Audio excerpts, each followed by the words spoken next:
when Pontius Pilate and got together with the Jewish establishment back when Jesus was walking the earth, he said to them, you know, he said, you know what? No, man, I've seen the crowds that this man can gather. And I have seen the miracles with my own eyes that this man can perform. I am not going to be responsible for what you do to him. I am not going to persecute him because he just might be the Son of God. And I won't bear that weight. So he said, you guys make the choice. He's your, you know, he is Jewish like you. You make the choice. And they said, yes, we're going to crucify him. So they seeked him out at the Last Supper, right? And it was one of his own that turned him in. Judas, right? That's right. And Jesus was crucified. But they wrapped him up, the Shroud of Turin, and fled to the Mediterranean coast and across the coast into Genoa, which is modern Italy. The Shroud of Turin is still in Rome today. See, but when Jesus was a young man, he left Israel and traveled south into the Asias and into India, where he studied with the monks and learned Buddhism. He took the teachings of Buddha and learned from himself, for himself. He learned, he studied, he watched, he listened, and he took away what he needed to take away and knew that he had a message to tell everyone.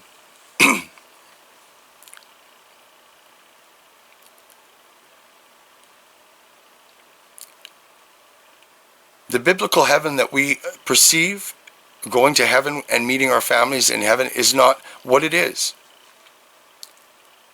We're on this big circuit board with 1 million, billion, trillion, infinity circuits. And each one of those circuits, when we trip that circuit, we're dying. But when we chip it, we fall into another life. And then we all move parallel again together. And in each one of those lives, our situations are different. We might have a mother who lives to 60, 80. We might have a father who dies early. We might have a mother who dies early. We might end up with brothers who pass away early. We end up with the same people, but different situations, which lead us in different directions. We introduce them in different people, and everything ends up being different. That's how we gain our knowledge and experience. Now, karma is the good things that you do. If I hold hatred towards you for anything, when you pass away, that hatred holds you down in your next life. If I hold no hatred or no animosity or jealousy or rage or any of those negative emotions, what happens is you are free to begin a new life without weight. Everybody goes through things in their lives, and we're all on a timeline together. But we've separated ourselves from the truth. We've got to keep this motion up as we move forward. We've got to move history up with us and keep it together so that we can keep ourselves pure, our hearts pure, and keep karma working for us. Because everything happens differently. I might be in a situation when I'm young where I may have been mean to somebody who I didn't mean to be mean to. And that could have happened when I was 12. It could have happened when I was 16 too. It could have happened when I was 18, 26, 36, 47. And there's no guarantee that when I come to my epiphany and realize that, damn, I've hurt people in my past. There's never a guarantee that I can get back to you to say, I'm sorry for what I've done. Because you go in a different direction altogether, or we may never come together again. You could die. I may die. Things are different. So there's no guarantee that you're going to get back to the person who you may need to say sorry to. That's why we need to stop making those decisions. We need to stop making decisions that create those instances where we need to go back and say, sorry, I didn't mean to do that to you. If we eliminate those things by changing the way we raise our children, by the exposure, realizing that they have a mental development process, and their exposure to sex and drugs and image is ruining them. Now, all of these things have been a distraction to us. Everything, the computer, the phones, it was all meant to be a distraction and to keep us in our own cocoons so that we wouldn't discuss our mental issues, our mental health issues, and the things that are going on in our lives. Because we don't want to discuss those things with other people. Some things we're ashamed of. Some things we're embarrassed of, that we just don't have the guts to talk about it. Well, we need to have the guts to talk about it. You only solve problems if you're able to communicate. If you can't communicate, you don't. They have been on a hunt for the blood of Christ, for the bloodline of Christ for a long time.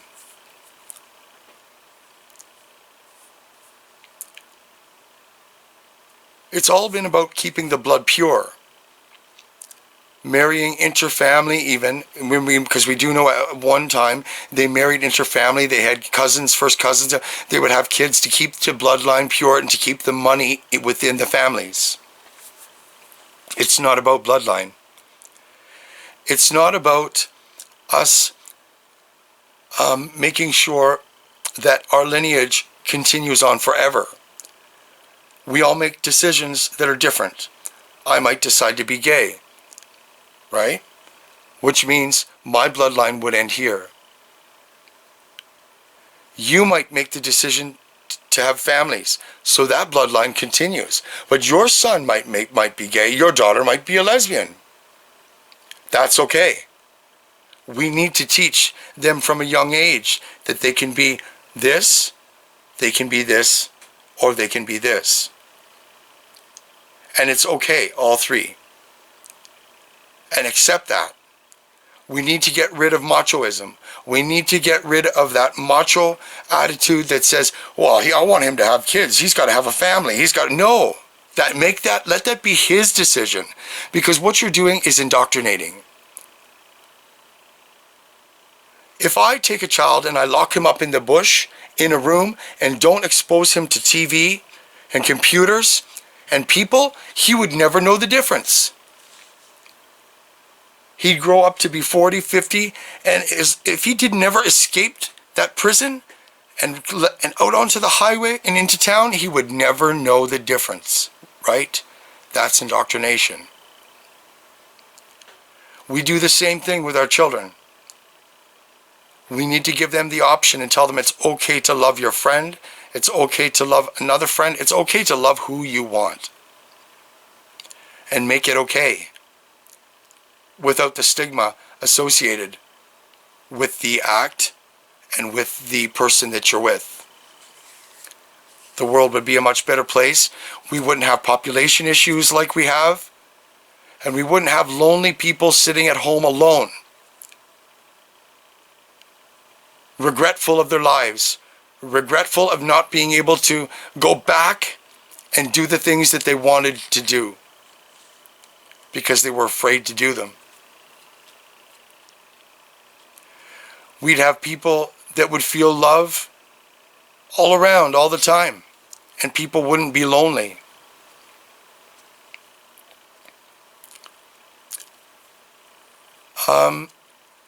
Moving the Jewish people back into Palestine was a demonic move. It was in complete defiance to God.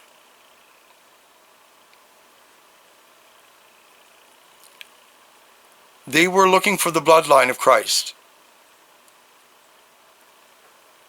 They knew that Mary was not pure blood. They knew that she escaped up into France, okay, and that perhaps her son was there, or her daughter was there,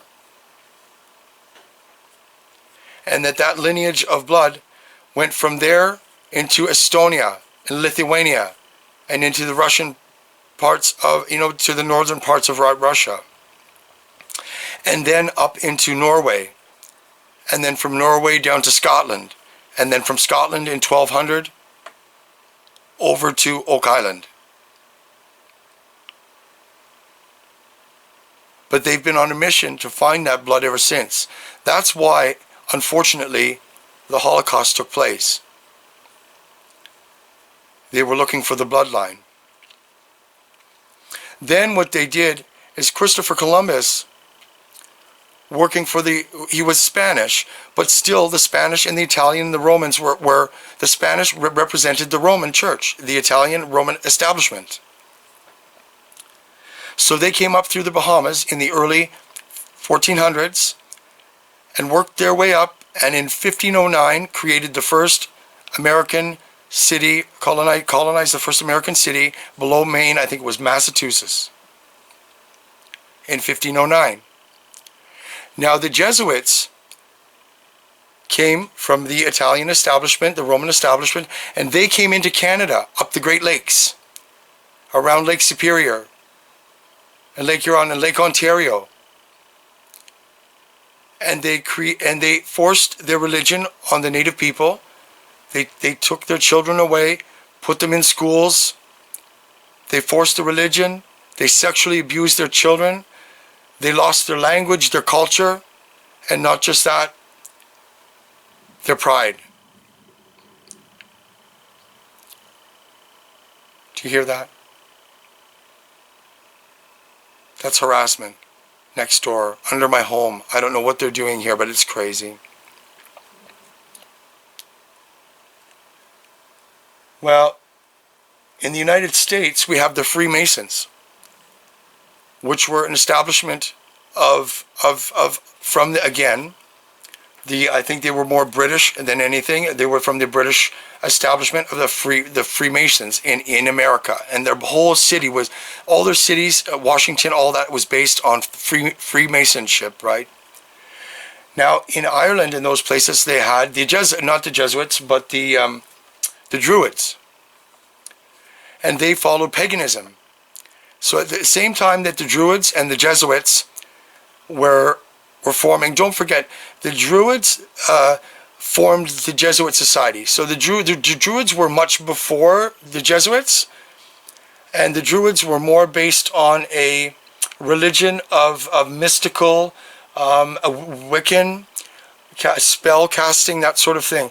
And then the Jesuits, they were a form of that as well, but a more modernized form with a different ideal that went off in a different direction. Just like we have the Catholics, we got the Protestants, we've got all of these other religions that have their own ideals. But unfortunately, I think we've been duped. Our systems aren't what they should be. Our reality has not been what it should be. And now, if you look at the turmoil of the world and what's happening, it's plain to see that they want to flood the place. And they want to do it fast. Why? Because it's too expensive for them, realistically, to keep rebuilding cities every time the oceans rise. They would have to move their cities back and rebuild infrastructure. Move them back, rebuild infrastructure, rebuild back, because everybody wants to live by the coast. We depend on the coast for food. We depend on the coast for a lot of things. But what they're going to do is flash flood the place so that they can get it done in one shot. And then rebuild then. But they're going to sacrifice a lot of us to do it. I think that people might be going into exile, and they were going to leave us here to fend for ourselves. Like I said, if you look at the map, Colombia is a staging ground. The west coast of Brazil, only the west coast, all the way down in a thin strip, has the COVID virus. The rest of Brazil is scattered, but there's barely any there. Colombia, there's none. America and Canada is full. The ice caps are right above us. So they're not coming over the ice caps to us. They're going to flood the place. Africa is a plain, which will be flooded completely. Bangladesh, flooded completely. Because don't forget, up from Bangladesh to China, China built a new road into Kazakhstan. Now you're into the Pakistan mountains, you're into the Afghanistan mountains, and you're into the Himalayas, where Mount Everest is. So they're way up on way up above ground level there, way up above sea level there. But I have a feeling that there are going to be a lot of people that are suffering, and we can't let them do that. We have to deal with the rising water in a different way. We need to deal with this issue of mental health and illness, and exposure to chemicals, and exposure to the things around us, electricity, the 5G network. We need to deal with these things a different way. We had the blueprint early on for free-point energy, renewable energy that was non-polluting, but we didn't do it. We decided that monopolization and capitalism was more important. But we also believed in democracy. We also believed that it was us making a difference in casting our votes and electing our governments that was making the difference. And I have a feeling that we may have been duped in that as well.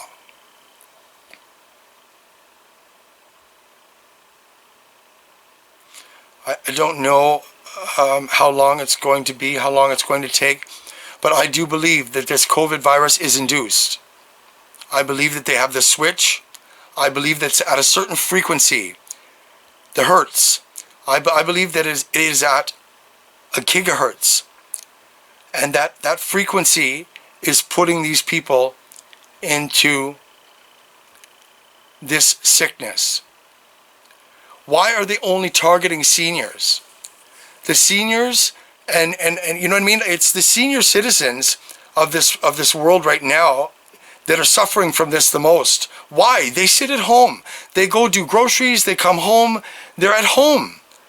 How did they get exposed to this? How? Why? Because most of them were alive in '53. I believe that a lot of these older people have chips in them. They may have chips.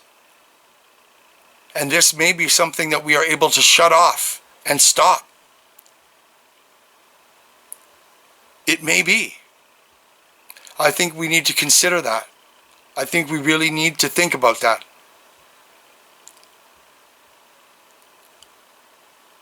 I hope everything goes okay. Lord knows my bombardment hasn't stopped for 1,104 days. It's been over 220,000 or 230,000 hours of constant bombardment that I've ignored. Ignored completely. Only to study, read, and come up with what I came up with today.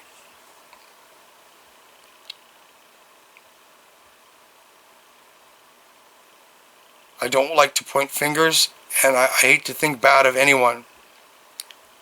I like to give everybody the benefit of the doubt, but I'm beginning to doubt a lot of everybody.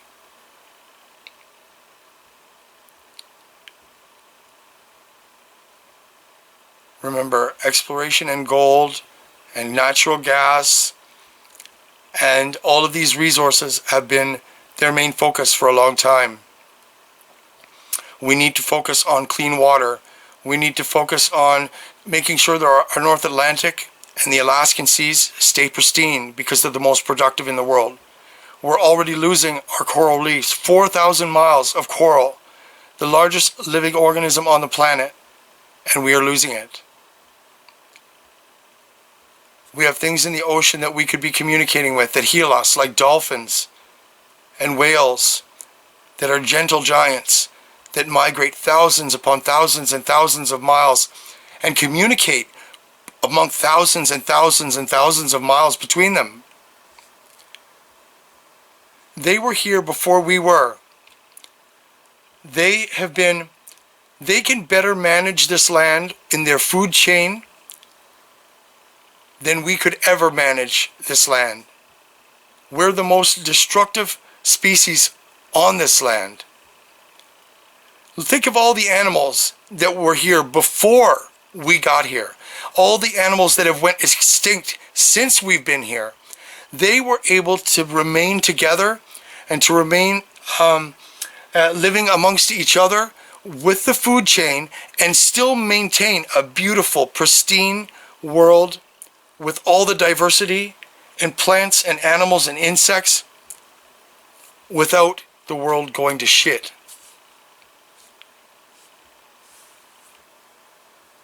This is heaven and this is hell. And we have the choice to make it our heaven or we can make it our hell. We've chose to make it hell, but we need to choose to make it heaven. You can't tell me that a butterfly, a flower, waterfalls, being with your family at the cottage, at the lake, isn't being in heaven. You can't tell us. The beauty here on earth is awe-inspiring. Look at the things we can do. Look at the things that Michelangelo and all of these other painters over time have left us. Michelangelo was trying to tell us many things in his paintings. Many, many things, many secrets. Because he knew what was going on. The search for the bloodline of Christ. And he left us those messages. It's real.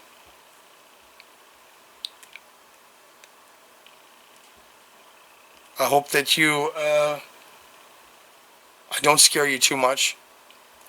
And I hope that everything works out for everybody. Maybe we can stop this before it happens. And shut off this COVID stuff. Because I believe it is induced. It's a physiological response. Everything we do. When we puke, it's a map. When we get to diarrhea, it's a map. They've mapped it all out and it's been induced ever since. But when they mapped it out, probably in the 50s or 60s. And then everything else has been induced ever since. While our medical communities have raised money for this, raised money for that, raised money for this, raised money for that, and it's only went offshore. It's went to the rich of the rich. It's went to create the 1% while everybody else suffers.